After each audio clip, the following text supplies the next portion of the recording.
Warning, the following content might make you shocked. Epic drop.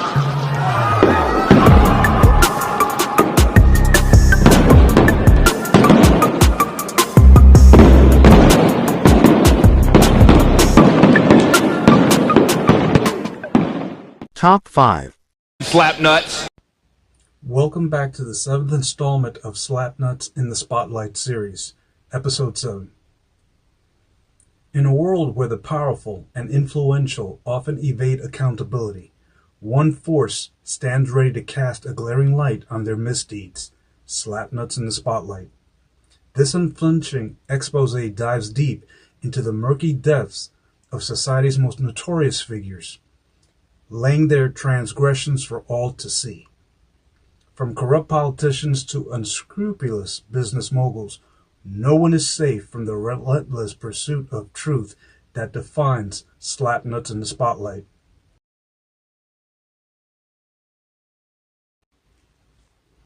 At number 1 this week, California Governor Gary Newsom and Los Angeles Mayor Karen Bass stand at the epicenter of a catastrophic wildfire crisis. Their actions, or lack thereof, fanning the flames of destruction across the Golden State. The charred remains of once thriving communities bear witness to their negligence, a scorching indictment of failed leadership. President-elect Donald Trump has rightly called out Newsom for his role in LA's parched predicament, while Bass's inexplicable slashing of the fire department budget has left Angelenos vulnerable, their lives and livelihoods reduced to ashes. As the smoke clears, one thing becomes painfully clear. This dynamic duo of devastation must answer for their complicity in California's raging inferno. In a brazen display of environmental extremism, Democrat Governor Gavin Newsom has consistently thwarted attempts to quench Southern California's thirst, even in the face of a historic drought. His opposition to President Trump's 2020 memorandum, which aimed to redirect vital water resources from the north to the parched south, is a testament to his misguided priorities. Newsom's justification? The protection of a highly imperiled fish species close to extinction is a noble cause on paper, but one that rings hollow when weighed against the dire needs of his constituents. As crops wither and communities suffer, Newsom's radical stance leaves Californians high and dry, sacrificing their well-being on the altar of ecological virtual signaling. In a shocking admission, Governor Gavin Newsom has validated the alarming reports that have been circulating. A crippling water shortage struck Los Angeles fire hydrants, hobbling the city's emergency response in its most desperate hour. Firefighters on the front lines have borne witness to this catastrophic failure, their heroic efforts undermined by a lack of resources. Newsom calls for an independent investigation into the loss of water pressure, and the mysterious unavailability of reservoir supplies is a damning acknowledgement of the crisis at hand. In a scathing letter addressed to the heads of the LA Department of Water and Power and LA County Public Works, Newsom decried the reports of inadequate water supplies as deeply troubling, a sentiment shared by the countless Angelenos whose lives have been devastated by this inexcusable negligence. For the latest financial year, the LA Fire Department budget was reduced by $17.6 million. In a memo to Mayor Bass last month, LA Fire Chief Kristen Crowley warned that the cuts had severely limited the department's capacity to prepare for, train for, and respond to large-scale emergencies such as wildfires. In a feeble attempt to deflect blame, Mayor Karen Bass has dismissed the scathing criticism leveled against her administration, insisting that the budget cuts she oversaw had no bearing on the catastrophic events that have engulfed Los Angeles. I think if I go back and look at the reductions that were made, she declared, there were no reductions that were made that would have impacted the situation that we are dealing with over the last couple of days. Yet her words ring hollow in the face of the devastating wildfires that have ravaged the city, laying waste to homes, businesses, and lives. The Los Angeles Fire Department's nearly $820 million budget, once a beacon of hope for Angelenos, has been compromised by Bass's fiscal recklessness, leaving the department ill-equipped to combat the inferno. As the flames continue to rage, one thing becomes increasingly clear. Bass's denial of responsibility is nothing more than a desperate attempt to save face amidst the ashes of her failed leadership. With reckless disregard for safety and well-being of their constituents, Governor Gavin Newsom and Mayor Karen Bass have ignited the spark that set California ablaze. Their negligent leadership and mismanagement of forest maintenance, coupled with their short-sighted budgetary cuts to the fire department and their failure to address the state's crippling water shortages, have transformed the Golden State into a tinderbox, primed for disaster. As the wildfires rage on, consuming homes, businesses, and lives, these two slapnuts find themselves in the searing spotlight of public scrutiny, not only for their abject failure to manage the state's resources, but for the tragic loss of life that has resulted in their incompetence. Impeachment alone cannot atone for the devastation they have wrought. The people of California demand justice for the lives lost and the futures shattered by the actions of these two fools. They're the Slapnuts in the spotlight.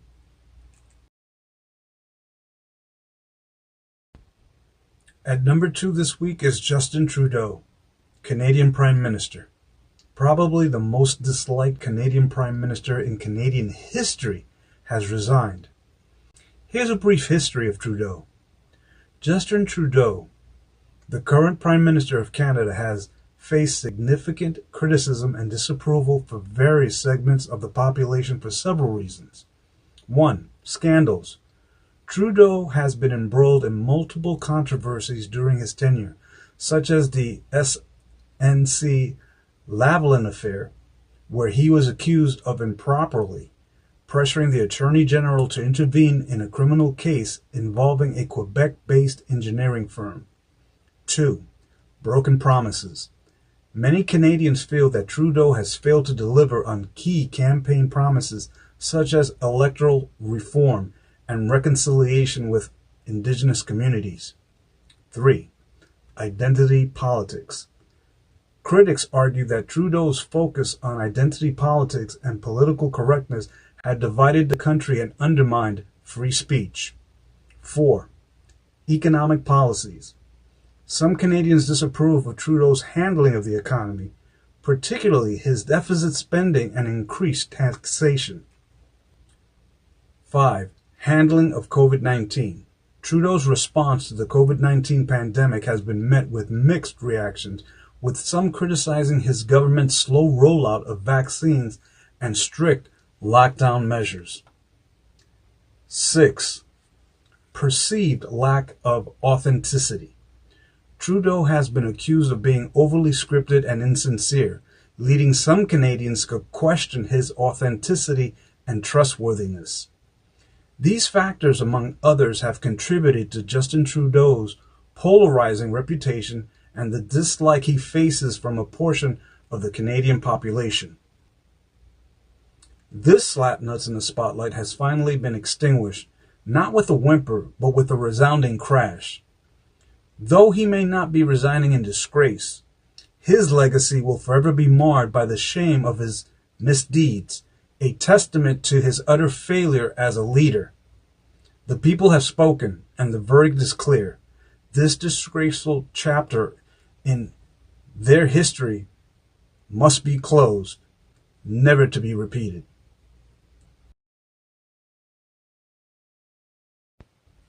At number 3 this week is Mark Zuckerberg. Zuckerberg went online with a rant on how he is going to end censorship on Facebook. However, a majority of the platform users found his recanting of his biased fact-checkers very insincere. Mark Zuckerberg, the CEO of Facebook, has been at the center of controversy regarding censorship on the platform. In recent years, Facebook has implemented various measures to combat what it deems as misinformation, hate speech, and harmful content. These initiatives have led to accusations of censorship and bias, particularly against conservative voices. Mark Zuckerberg's announcement about promoting free speech on Facebook likely stemmed from several factors. 1. Public pressure. Facebook has faced increasing scrutiny from users, lawmakers, and advocacy groups over its content moderation practices and perceived censorship of certain viewpoints. By emphasizing a commitment to free speech, Zuckerberg may have been attempting to address these concerns and rebuild trust among users. 2. Competitive landscape. As alternative social media platforms such as Gab gain traction by positioning themselves as champions of free speech, Facebook may have felt pressure to demonstrate its commitment to similar principles to retain users. 3. Legal and regulatory challenges. Facebook has faced numerous legal challenges and regulatory threats related to its content moderation practices. By publicly promoting free speech, Zuckerberg may have been attempting to preempt or mitigate potential legal and regulatory actions. 4. Personal ideology. Zuckerberg has previously expressed his belief in the importance of free expression and the role of social media platforms in facilitating open discourse. 5. Business interests. As a publicly traded company, Facebook's financial success depends on user engagement and growth. By promoting free speech, Zuckerberg may have been attempting to appeal to a broader user base and maintain the platform's attractiveness to advertisers. Despite Zuckerberg's stated commitment to free speech, Facebook has continued to face criticism for its content moderation practices, and many urging that the platform's actions do not align with its stated principles. Here are some of the key aspects of Zuckerberg's censorship initiative, which include: 1. Fact-checking. Facebook partnered with third-party fact-checkers to review and rate the accuracy of content shared on the platform. Posts deemed false or misleading are downranked in users' feeds and may be accompanied by warning labels. 2. Content removal. Facebook expanded its policies to remove content that violates its community standards, including hate speech, violence and incitement, and misinformation related to voting and COVID-19. 3. Account suspensions and bans. Users who repeatedly violate Facebook's policy faced temporary suspension or permanent bans from the platform. This had led to the removal of high-profile accounts, such as former President Donald Trump. Critics of Zuckerberg's censorship initiative argue that these measures are often applied unevenly and disproportionately target conservative voices, leading to concerns about free speech and the influence of big tech in shaping public discourse. Supporters maintain that these efforts are necessary to combat the spread of misinformation and protect users from harmful content.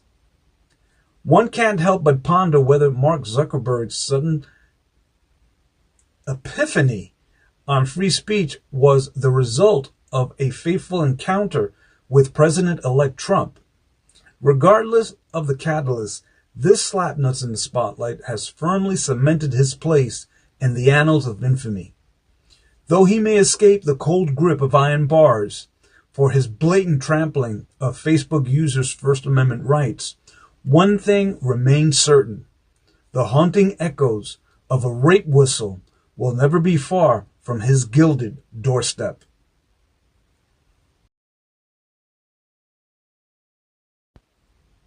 The number 4 spot goes to Bill Gates.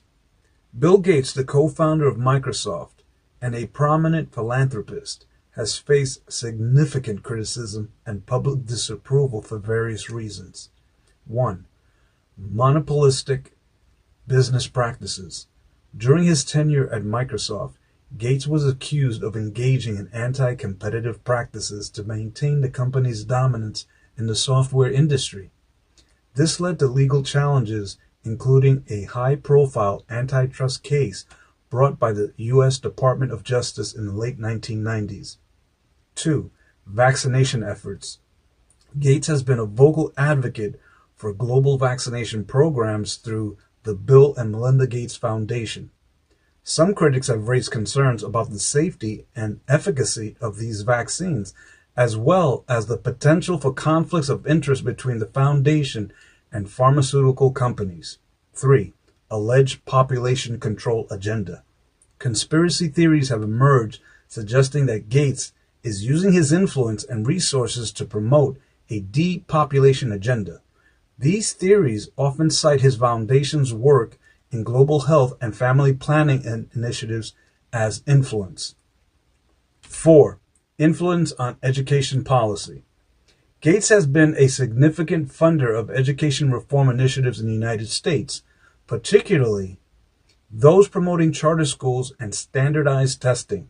Critics argue that these efforts have undermined public education and exacerbated educational inequalities. 5. Wealth and power. As one of the world's wealthiest individuals, Gates has faced scrutiny and criticism for his immense influence and the potential for conflicts of interest between his business ventures, philanthropic work, and public policy advocacy. 6. Corporate control of agriculture. Critics argue that the Gates land purchases contribute to the increasing corporate control of agriculture, potentially leading to the displacement of small-scale farmers and the consolidation of power in the hands of a few large landowners. Large-scale industrial agriculture, which Gates' land holdings may support, has been associated with negative environmental impacts, such as deforestation, biodiversity loss, and greenhouse gas emissions. Critics argue that Gates' investments could perpetuate these environmentally damaging practices. These factors, among others, have contributed to the polarizing reputation of Bill Gates and the dislike he faces from a portion of the public. In a 2010 TED Talk, Gates stated that if we do a great job on new vaccines, healthcare, reproductive health services, we could lower the world population by perhaps 10 to 15%. While Gates has clarified that he was referring to the potential for vaccines and improved health care to reduce infant mortality rates and encourage families to have fewer children, his comments have fueled speculation about an alleged depopulation agenda. Despite the lack of concrete evidence to support these claims, the controversy surrounding Gates' vaccination efforts have persisted, with some critics calling for greater transparency and oversight of his foundation's activities. Bill Gates, the embodiment of controversy and the harbinger of suspicion, stands tall as the Slapnuts in the spotlight. With each misguided step and every questionable endeavor, he casts an ever-darkening shadow over the world, leaving a trail of doubt and mistrust in his wake. As the scrutiny intensifies and the whispers grow louder, one thing becomes increasingly clear. This Slapnut's time in the unforgiving glare of public opinion is far from over.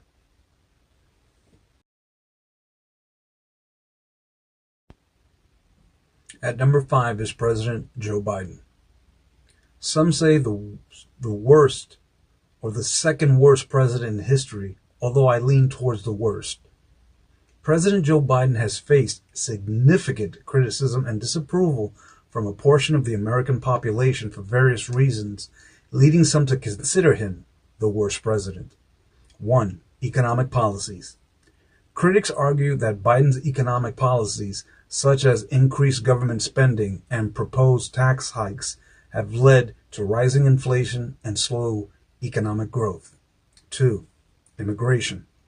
Biden's approach to immigration, particularly his handling of the situation at the U.S.-Mexico border, has drawn criticism from those who believe his policies have led to a surge in illegal immigration and undermined border security. 3. Foreign policy. Some Americans disapprove of Biden's handling of foreign policy issues, such as the withdrawal of U.S. troops from Afghanistan, which was marked by chaos and the rapid takeover of the country by the Taliban. 4. Energy and climate policies.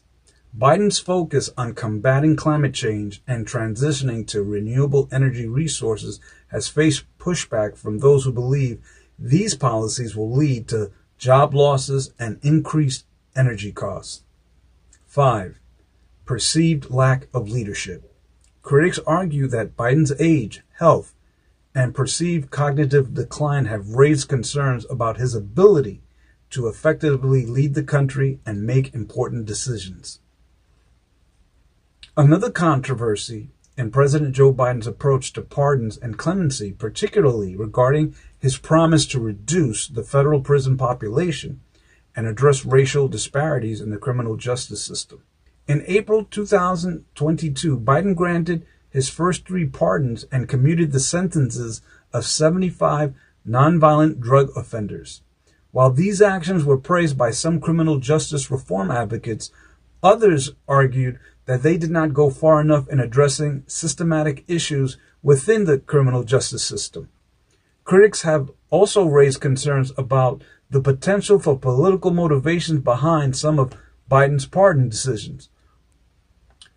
For example, in June 2021, Biden pardoned the former mayor of Detroit, Kwame Kilpatrick, who had been convicted on federal corruption charges.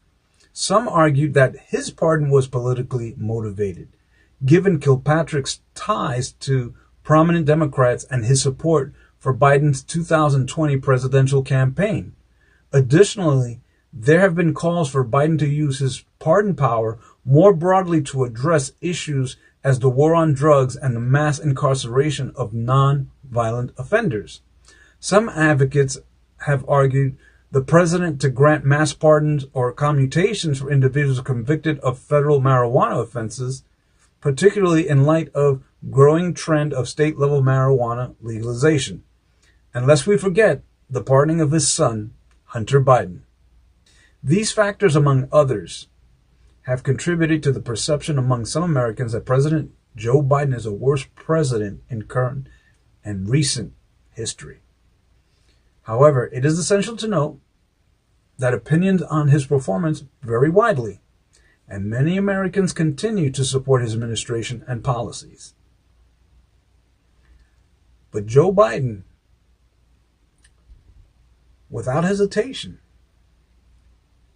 is a Slapnuts in the spotlight.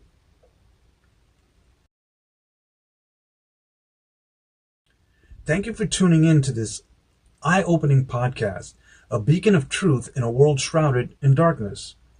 As the scales fall from your eyes, we implore you to share this revelation with the masses, igniting the flames of awareness across the nation. Like, comment, and subscribe to Wake Up America, Wake Up, for it is only through the collective awakening of our people that we can hope to reclaim our destiny and restore the glory of our once great land. Until next time, wake up, America, wake up.